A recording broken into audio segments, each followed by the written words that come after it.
triangular cross section of sides x, x plus 1 and x plus 2.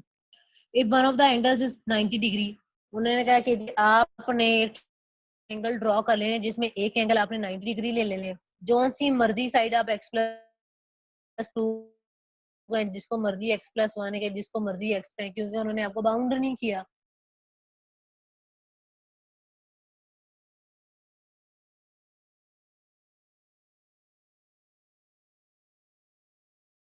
और आपने क्या करें,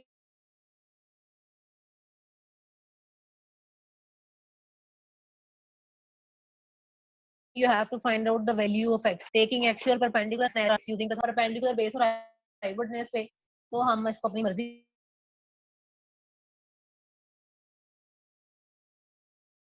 इसे जिसको मर्जी आप x plus 2 का, जिसको मर्जी x का, जिसको मर्जी x plus 1 का. Hypotenuse teacher square is equal to perpendicular square plus base 1 square a square plus teacher आपकी आवाज b बहुत ज्यादा कट रही है. प्लस और टीचर ये भी सही नहीं नजर आ रही है आपकी कॉपी. x का स्क्वायर लेंगे Yes, तो x स्क्वायर आ जाएगा, 2 का स्क्वायर लेंगे तो 4 आ जाएगा, एंड 2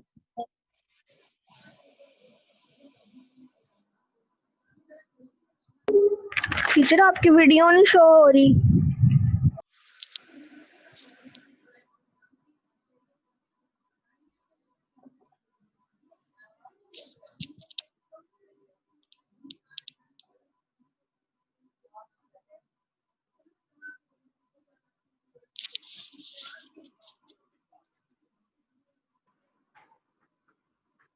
क्लास 8 क्लास क्लियर आ रही है? यस. हलीमा, आपको मेरी आवाज आ रही है?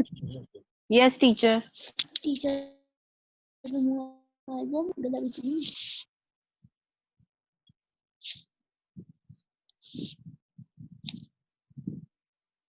टीचर आप एक बार दोबारा ये एक्सप्लेन कर दें, आपकी आवाज नहीं आ रही थी. चले लिखें.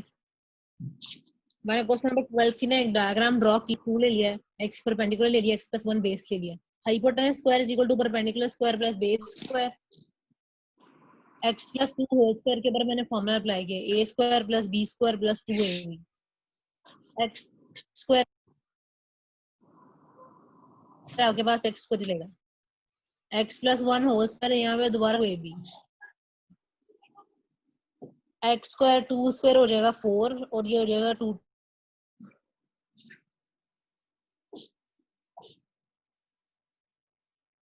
2 जा 4x. टीचर आप दोबारा और वैसे x ही स्क्वायर हो गया. टीचर आपकी आवाज बहुत ज्यादा कट रही है 2x बीच स्क्वायर. में. अब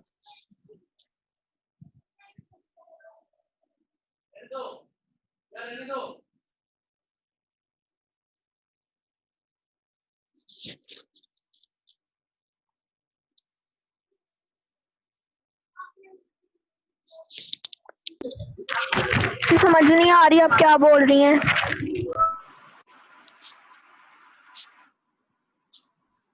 चले, मैंने अपना ना डेटा कन्वर्ट किया, अब इसको दोबारा से देखो मैंने क्या बताया.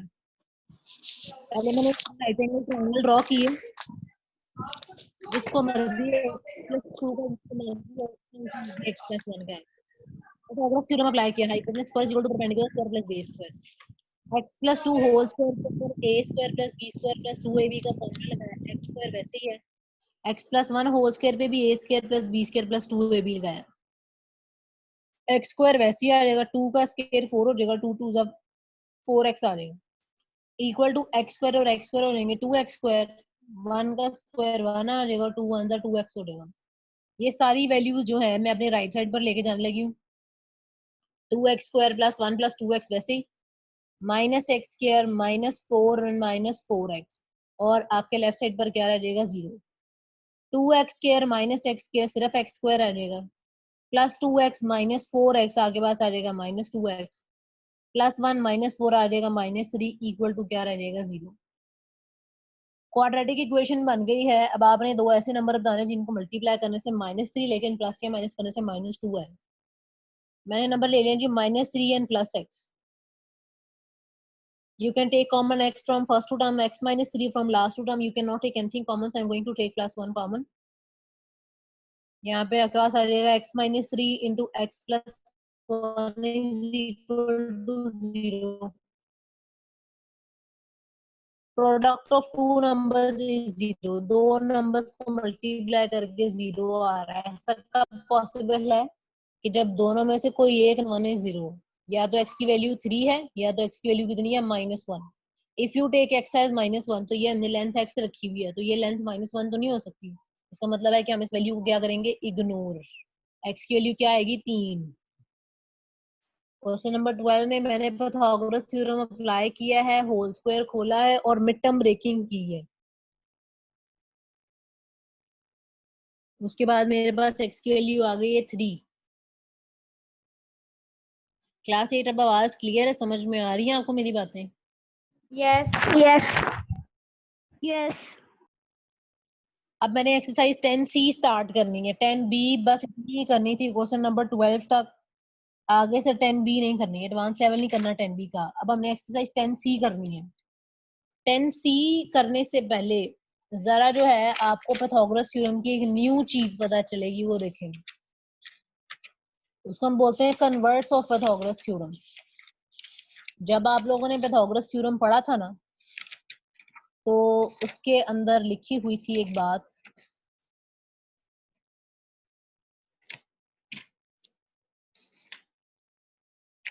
अभी तो मुझे वो आर्टिकल नहीं मिल रहा. तो अगर आप अपनी एक्सरसाइज 10C देखें ना, तो 10C के बिल्कुल आगे समरी में नीचे पाइथागोरस थ्योरम लिखा है, वहां से देखें. 10C के नेक्स्ट पेज पे जहां समरी लिखी है, वहां पे बिल्कुल नीचे एक पड़ा हुआ है point, second point Pythagoras theorem, उसको देख लें. पाइथागोरस थ्योरम क्या कहता है कि जी अगर कोई ट्राइंगल है जिसमें 90 डिग्री का एंगल है, अगर कोई ट्राइंगल ऐसी है जिसमें एक एंगल 90 डिग्री है, then hypotenuse square is equal to perpendicular square plus base square, तब ये ऐसा होता है.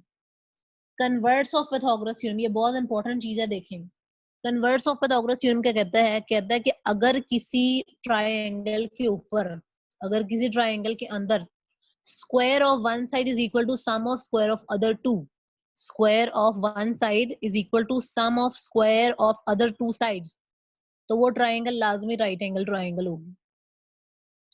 दोबारा से सुने कि पाइथागोरस थ्योरम और कन्वर्ट्स ऑफ पाइथागोरस थ्योरम में क्या फर्क है. पाइथागोरस थ्योरम कहता है कि अगर कोई ट्राइंगल में कोई भी एक राइट एंगल है, then hypotenuse square is equal to perpendicular square plus base square. Converts of Pythagoras theorem कहता है कि अगर किसी एक साइड का स्क्वायर बाकी दोनों साइड्स के स्क्वायर के सम के इक्वल आ गए किसी भी ट्राइंगल में, तो वो ट्राइंगल लाजमी राइट एंगल ट्राइंगल होगी. तो ये जो कन्वर्ट्स ऑफ पाइथागोरस थ्योरम है ना, ये हम अप्लाई करने हैं अपनी एक्सरसाइज 10C पे. 10C में अगर आप देखें तो उसने हमें ट्राइंगल दे दी होगी, उसकी तीनों साइड्स दी होंगी, और उसने आपसे पूछा होगा कि ये मैंने तीनों साइड्स आपको बता दी हैं, अब आप मुझे बताओ कि ये पाइथागोरस ये राइट एंगल ट्राइंगल है या नहीं है. तो हम यहाँ पर लगाएंगे कन्वर्ट्स ऑफ पाइथागोरस थ्योरम. वो हम कैसे अप्लाई करेंगे, we will take the greatest the longest side of the triangle to be hypotenuse. हम लॉन्गेस्ट साइड को लेंगे हाइपोटेनस और बाकी दो साइड्स को जिसको मर्जी परपेंडिकुलर कहें, जिसको मर्जी बेस कहें, और वो अप्लाई कर देंगे पाइथागोरस थ्योरम. अगर ये अप्लाई होने से हमारी लेफ्ट हैंड साइड और राइट हैंड साइड इक्वल आ गई, तो हम कहेंगे then triangle is the right angle triangle, otherwise the triangle is not right angle triangle. मैं एक क्वेश्चन सॉल्व करती हूँ, आपको तब समझ में आएगी. 10C का क्वेश्चन नंबर 1 देखें. Determine each of the following triangles is right angle for each of a right angle triangle, state the right angle. आपने बताना है कि राइट एंगल किस पे है. अगर राइट एंगल ट्रायंगल है तो आपने ये भी बताना है कि वो राइट एंगल किस पॉइंट के ऊपर राइट एंगल है. मैं स्टार्ट कर रही हूँ जी एक्सरसाइज 10C. क्वेश्चन नंबर 1 का फर्स्ट पार्ट में स्टार्ट करूंगी. फर्स्ट पार्ट देखें, ट्राइंगल उसने कही हुई है ABC. AB आपके पास है जी 16 सेंटीमीटर, BC आपके पास है जी 63 सेंटीमीटर, और AC आपके पास है जी 65 सेंटीमीटर. तीनों साइड उसने आपको दे दी. AB, BC और AC तीनों साइड उन्होंने आपको दे दी. अब हमने इसके ऊपर पाइथागोरस थ्योरम अप्लाई करना है. उसके लिए हमें सबसे पहली चीज, सबसे अहम, हमने हाइपोटेनस डिसाइड करना होता है. कन्वर्ट्स ऑफ पाइथागोरस थ्योरम में अगर आपने हाइपोटेनस डिसाइड करना हो, तो जो सबसे लॉन्गेस्ट साइड होगी, जो सबसे लॉन्गेस्ट साइड है, आप उसको क्या लेंगे, हाइपोटेनस. बाकियों में से जिसको मर्जी परपेंडिकुलर कहें, जिसको मर्जी बेस कहें, जो लॉन्गेस्ट साइड होगी आप उसको क्या कहेंगे, हाइपोटेनस. और बाकी दो में से जिसको मर्जी परपेंडिकुलर कहें, जिसको मर्जी बेस कहें। तो आप लिखते हैं कि जी हाइपोटेनस का square is equal to perpendicular square plus base square. क्या आप में से कोई मुझे बता सकता है कि 65 का स्क्वायर क्या होता है?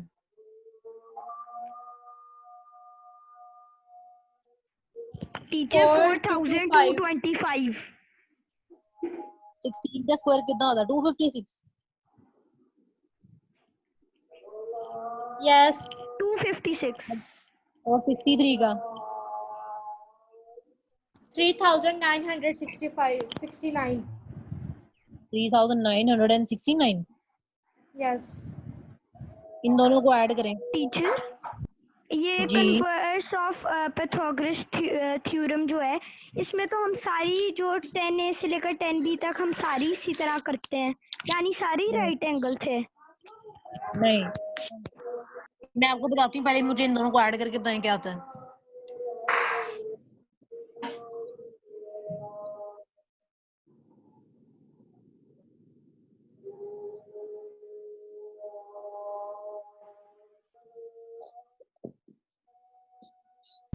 टीचर 4225। अब देखिए आपकी लेफ्ट हैंड साइड और राइट हैंड साइड दोनों इक्वल आ गई हैं, यस तो आपने आंसर लिख देना यस। अगर आपकी लेफ्ट, प्लीज खुद को म्यूट करें। टीचर अगर हम बाकी म्यूट पहले कर वालों में भी दो बड़ी वाली साइड लें तो उसमें भी हमारी इक्वल आएगा। प्लीज म्यूट कर लें खुद को, पहले मेरी बात सुन लें।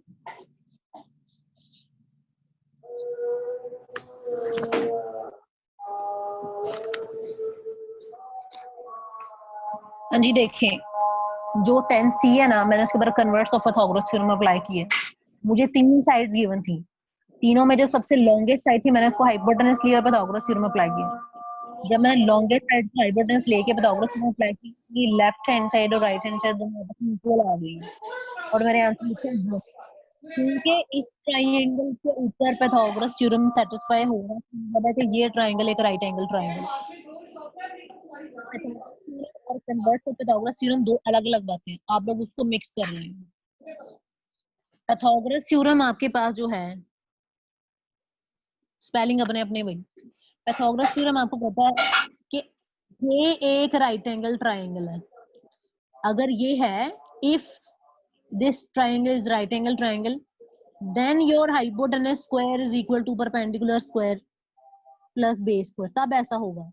लेकिन जो कन्वर्स है, वो कन्वर्स आपको कहता है कि अगर किसी भी ट्राइंगल के ऊपर, अगर किसी भी ट्राइंगल के ऊपर एक लेंथ का स्क्वायर बाकी जो अदर लेंथ है,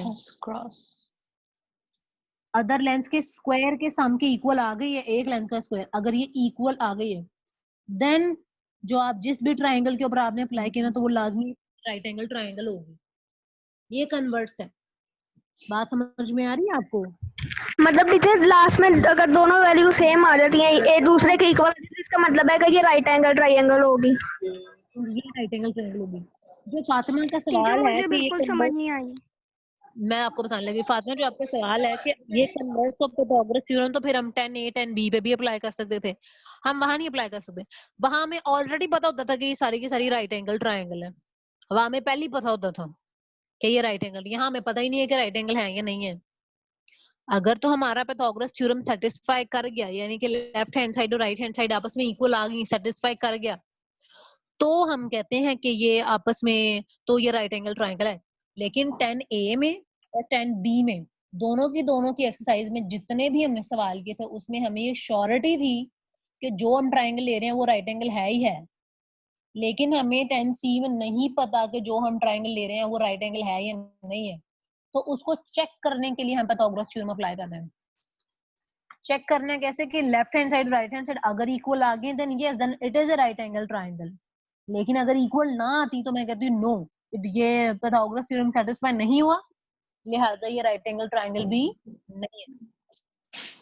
तो 10B में हमें पता था कि राइट एंगल है ही है, उस पर सेटिस्फाई होना ही होना था, लेकिन 10C में हमें कंफर्म है ही नहीं। अब आई होप कि आप लोगों को बात समझ में आ रही है। नेक्स्ट पेज प्लीज कर दें जिस पे आप वो लिख रही थी लेंथ और वो वाला।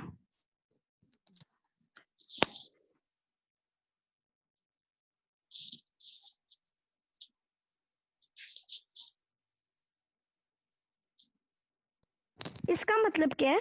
Length square. Length square is equal to sum of square of other sides, जो मैंने अभी किया है। ये मुझे पता नहीं था क्या, लेकिन मैंने अपनी मर्जी से हाइपोटेनस ले लिया, अपना दिमाग लड़ा के। ये जो सबसे बड़ी लेंथ है वो हाइपोटेनस होगी। मारा तो मैंने तुक्का ही है, लेकिन ये ऐसे ही अब हम करते हैं कि हम जिस मर्जी लेंथ को sum of square of other two कर देते हैं। तो ये तुक्का मारने का तरीका था नोट अप्लाई करने का। अच्छा, अब मेरी बात टीचर में आप लोगों ने प्लीज मेरी टीचर पहले तो बात उससे सुनो। तो सही आंसर नहीं आएगा तो क्या? मेरा तो आ रहा है हर बार ही। ये जो हम तुक्का लगा रहे हैं ना, ये तुक्का हमें बुक ने क्या लगाने को। ये देखो समरी है ना, समरी का पहला पॉइंट वो आपको क्या कहता है? In a triangle side A B is opposite to right angle C, longest side is called hypotenuse. वो आपको तुक्का लगाने का खुद तरीका बता रहा है कि अगर आपने चेक करना हो ना कि किसी भी ट्रायंगल पे हाइपोटेनस कौन सा है और आपको नहीं समझ आ रही, तो आप लॉन्गेस्ट साइड ले लें। जैसे टेन सी है, हमें पता नहीं हाइपोटेनस कौन सा, क्योंकि ये शेप नहीं है और उसने हमें बताया नहीं कि 90 डिग्री है कहाँ, तो हम लॉन्गेस्ट साइड का हाइपोटेनस लेंगे। वैसे टीचर अगर हमें मिल जाए, जैसे अगर क्वेश्चन नंबर 4 में हमें शेप दी है तो फिर हम राइट एंगल के ऑपोजिट वाला हाइपोटेनस लेंगे। हाँ जी बिल्कुल। अगर शेप बनी हुई है और उसके बावजूद आपने लॉन्गेस्ट साइड को लिया जबकि वो नहीं था, तो फिर आप लोगों का सवाल गलत है। अच्छा, क्वेश्चन नंबर 1 की तरफ जरा दोबारा आने। क्वेश्चन नंबर 1 में मैंने ट्रायंगल बना के देखा कि ये हाइपोटेनस है, राइट एंगल ट्रायंगल है या नहीं।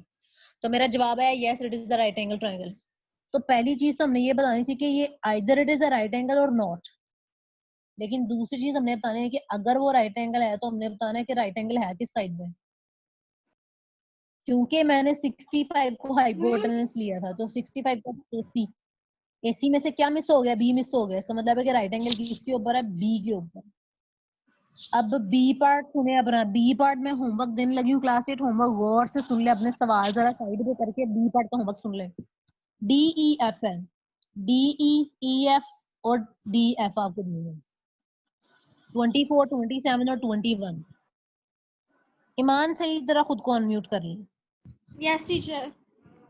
ईमान जरा गौर से सुने मेरी बात, आपने मेरे सवालों का जवाब देना। जो बी पार्ट है उसमें डी ई 24 है, ई एफ 27 है, डी एफ 21 है। आप किसको हाइपोटेनस लोगी ईमान?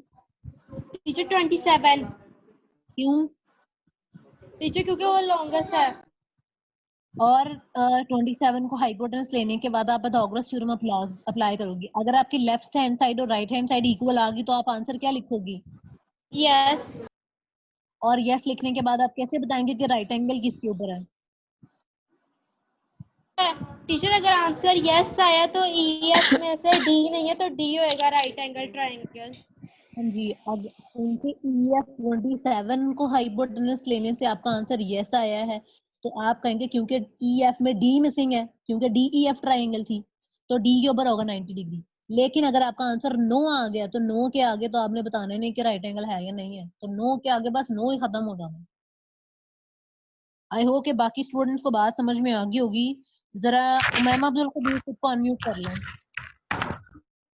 उमैमा जरा आपने मेरे यहाँ सवाल का जवाब देना है। सी पार्ट के ऊपर आ रहे हैं। सी पार्ट लिखा हुआ है triangle G H I, G H is 7.5, H I 7.1, G I is 2.4 metres.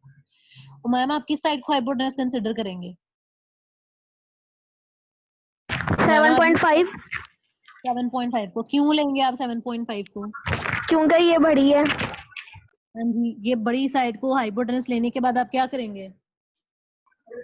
Teacher अगर हमारा आंसर इक्वल आएगा तो हम यस लिख देंगे, अगर नहीं आएगा तो नो लिख देंगे। अगर इक्वल आ गया तो आपको कैसे पता चलेगा कि राइट एंगल किसके ऊपर है? टीचर मैं ट्रायंगल कंस्ट्रक्ट कर लूंगी लेंथ के हिसाब से, और जिस पे बना होगा उस पे लिख दूंगी कि ये इक्वल टू 90 है। गलत गलत गलत। ट्रायंगल कंस्ट्रक्ट करके आप खुद को और मुश्किल में डाल लेंगे। मैं बताऊं टीचर? नहीं नहीं, उमैमा नहीं आंसर देना। क्योंकि GH 7.5 लेने से आपका आंसर यस आया होगा, तो आप कहेंगे क्योंकि GH में से आई मिसिंग है लिहाजा राइट एंगल दैट आई। दीदी हम ऐसे किस तरह कह सकते हैं जब तक ट्रायंगल नहीं बनाएंगे तो? चलो ये देखो हम क्या कर सकते हैं, मैं आपको बताती हूँ।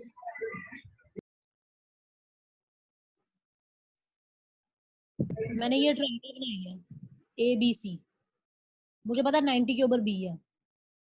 मैंने कह दिया कि जी मेरे पास AB है 5, BC है, मैं नहीं ये ड्रॉ कर रही, AB है 5 मेरे पास, BC है 3, AB BC और AC है, और क्या टीचर आगे आप क्वेश्चन नंबर 1 का ही करें ना। नहीं मैंने करना ही नहीं, मैंने ये करना, मैंने पता लगाना है कि ये राइट एंगल ट्रायंगल है कि नहीं है। जाहिर सी बात है मैं लॉन्गेस्ट साइड को हाइपोटेनस लूंगी। Hypotenuse square is equal to perpendicular square plus base square.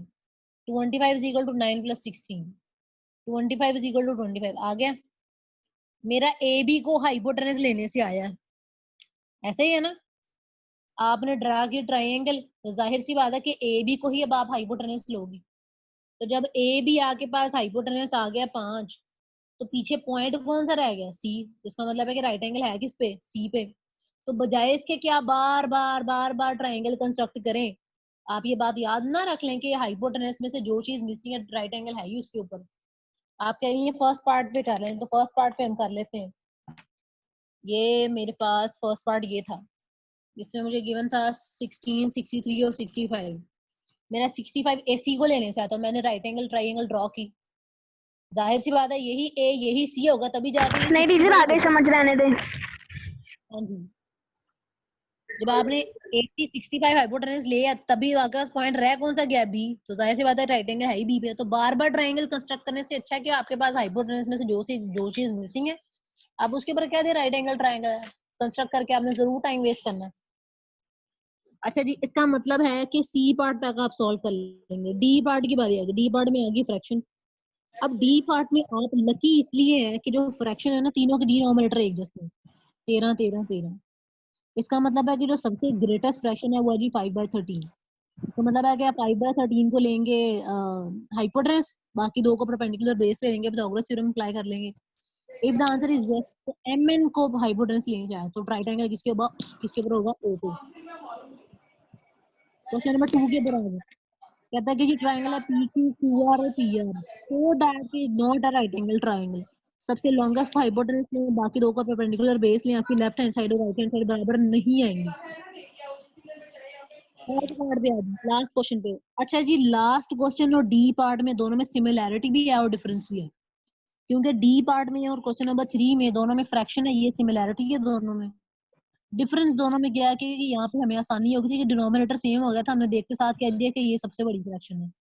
Third part में मुश्किल क्या है कि डिनोमिनेटर ही एक टीचर जैसा क्वेश्चन है। नंबर 2 नहीं समझ आया। क्वेश्चन नंबर, मेरी बात पहले डी और 3 में कंपैरिजन सुन ले पहले। डी में और 3 में कंपैरिजन क्या है कि दोनों में फ्रैक्शन ही थी, इसमें भी फ्रैक्शन ही है। डी में हमें आसानी होगी कि हमारा डिनोमिनेटर सेम था, तो हमें बड़ी आसानी से पता चलेगा कि सबसे बड़ी फ्रैक्शन कौन सी है, तो हमने इसको हाइपोटेनस ले लिया। लेकिन क्वेश्चन नंबर 3 में फ्रैक्शन है ठीक है, लेकिन डिनोमिनेटर एक जैसा नहीं है। हम नहीं बता सकते कि कौन सी फ्रैक्शन सबसे बड़ी है, कौन सी सबसे छोटी है। तो आप इसको क्या करें, कैलकुलेटर पे डिवाइड करके ना पॉइंट्स में कन्वर्ट कर लेंगे। 0 पॉइंट कुछ आ रहा होगा, ये भी 0 पॉइंट कुछ आ रहा होगा, ये भी 0 पॉइंट कुछ आ रहा होगा। कैलकुलेटर पे दोनों फ्रैक्शंस को, तीनों फ्रैक्शंस को डिवाइड कर ले, डेसिमल्स में आ जाए। डेसिमल्स में पता लग जाएगा कि जी कौन सी फ्रैक्शन सबसे बड़ी है। उसके बाद आप पिथागोरस थ्योरम अप्लाई कर लें। पिथागोरस थ्योरम अप्लाई करके आप सबसे बड़ी फ्रैक्शन को हाइपोटेनस ले लें, बाकी दोनों को परपेंडिकुलर बेस लें। पिथागोरस थ्योरम अप्लाई करें, आपका काम अपने आप हो जाएगा। क्वेश्चन नंबर 2 की बात आ गई फातिमा। क्वेश्चन नंबर 2 बड़ा आसान है, पहले वाले सवालों की तरह। सबसे लॉन्गेस्ट साइड को हाइपोटेनस लें, बाकी दो को परपेंडिकुलर बेस लें। उसने खुद ही कह दिया कि ये राइट एंगल ट्रायंगल है ही नहीं, तो ये आपको कंफर्म हो गया कि आपकी लेफ्ट साइड और राइट साइड आपस में बराबर आनी है। इसका मतलब है कि आज आप लोगों ने 10C पूरी करनी है। 1 2 3 4 5 6 6 सवाल आप लोगों ने 10C हल करने हैं। 10C का एडवांस लेवल नहीं करना, नो एडवांस लेवल, बेसिक और इंटरमीडिएट बस। तो फिर क्वेश्चन नंबर 2 में 9 लिख देंगे लास्ट पे आके। वो लिख रहे हैं कि उसने प्रूफ तो जाएगी, आपने टीचर साबित करना है कि नहीं है। टीचर टीचर मेरी कॉपी खत्म हो गई, इतना सारा काम है आगे। रफ साइड पे कर लें तो टीचर वो जो टीचर मेरा 10 भी यही इशू है। 10 Left मिनट side में पे। मिसिंग है। क्लास 8 टीचर आप 10 ए लोगों का को क्या क्वेश्चन नंबर 10 का डी पार्ट बता दें। क्लास 8 है, आप लोगों को पता नहीं क्या हो गया, आप लोग बिल्कुल भी एक दूसरे का ख्याल नहीं कर रहे। बंदा बन के सवाल पूछा करें। जिनकी तो कॉपीज खत्म हो गई हैं वो वेट करें अपनी न्यू कॉपी इश्यू होने का। काम आपने नीट कॉपी पे ही करना है। फिल वक्त आप रफ रजिस्टर पे सॉल्व कर लें, लेकिन रफ रजिस्टर पे भी नीट ही सॉल्व करें कि अगर आपको उस दौरान सबमिट करवानी पड़ गई कॉपी तो आप काम तो दिखा दें कि हमने किया हुआ है। ठीक। और हलीमा ने सवाल पूछा है कि 10A के पता नहीं क्वेश्चन नंबर 10 का डी पार्ट पूछा है। हलीमा कौन सा सवाल पूछा आपने? यस यही पूछे जो आपने कहा है। हलीमा मैं गाइड करती हूँ, देखो सवाल कैसे करना है। यस आपने जी की वैल्यू फाइंड आउट करनी है। सबसे पहले आप ये वाली सबसे ऊपर वाले ट्रायंगल में चलोगे 35 और 7 में। 90 के ऊपर 35 है तो ये हाइपोटेनस हो गया, ये परपेंडिकुलर हो गया। ये जो कैपिटल ए है ना, इसको बेस को कैपिटल ए को पाइथागोरस थ्योरम अप्लाई करके कैपिटल ए की वैल्यू निकालनी है। ठीक है हलीमा? यस फिर उससे लोअर वाले ट्रायंगल के ऊपर आ जाओ। जो लोअर वाले ट्रायंगल उसमें ये 90 हो जाएगा, 90 के ऑपोजिट ये ए जो आपने निकाला होगा वो अब आपके पास Yes. हाइपोटेनस हो। अब सेकंड ट्रायंगल में आपने 7 और ए को यूज करते हुए कैपिटल बी निकाल लेना दोबारा से। ओके समझ आ गई, आसान है तो ठीक है। फिर 7 और बी को टीचर यूज करते मुझे हुए C निकाल लेना। फिर 7 और सी को यूज करते हुए जी निकाल लेना। और टीचर क्वेश्चन टीचर नंबर मुझे 11 भी एक बता दें। एक बता हलीमा दें। दे, हलीमा को पूछ लेने दे। हलीमा टीचर मेरा काफी सारा रहता है। हलीमा देखे क्वेश्चन नंबर 11। यस बाद में आप लोग फाइंड आउट करना है वाई क्यू। ये वाई क्यू फाइंड आउट करना। तो हमने दो तरीके लगाए थे वाई क्यू के लिए। हम सबसे बड़ी ट्रायंगल ले लेते हैं। ये ओके 24 है, 18 और 14 दोनों हो गए 32। इसका मतलब टोटल लेंथ होगी 32। परपेंडिकुलर आ गया और हाइपोटेनस आ गया। इन दोनों को यूज करते हुए वाई एक्स निकालें। वाई एक्स ओके पूरी लेंथ आती है, जो लेंथ जी आएगी उसमें से 9.8 माइनस कर दें, आपके पास वाई क्यू आ जाएगा। फर्स्ट पार्ट यहाँ से हो जाता है। सेकंड पार्ट में आपने एक्स पी वाई का एरिया निकालना है। एक्स पी पता नहीं where is P, X P Y, इस ट्रायंगल का एरिया आपने निकालना है। ट्रायंगल का फॉर्मूला एरिया निकालने का फॉर्मूला क्या था? 1/2 बेस इनटू हाइट। तो इस ट्रायंगल की बेस क्या है? ये वाई एक्स जो आपने फर्स्ट पार्ट में निकाली होगी। लेकिन इसकी हाइट क्या है? पी क्यू, जो कि हमारे पास है ही नहीं। तो पहले आप पी क्यू एक्स ट्रायंगल पे जाएंगे, 90 के ऑपोजिट 14 को हाइपोटेनस लेंगे, 9.8 को बेस लेंगे और ये पी क्यू निकालेंगे। ये पी क्यू निकालने के बाद आपने इसको हाइट कह देना है और वाई एक्स को बेस कह देना है। तो दो ही फॉर्मूला अप्लाई कर देना, आपके पास एरिया निकल आएगा ट्रायंगल का। ओके ठीक है, आपने जल्दी से पूछ लो, टाइम ओवर होने लगा टीचर है। मुझे 6C का 20 जल्दी से बता दें। 6C का ओए होए होए बड़ी पीछे चली गई आप तो।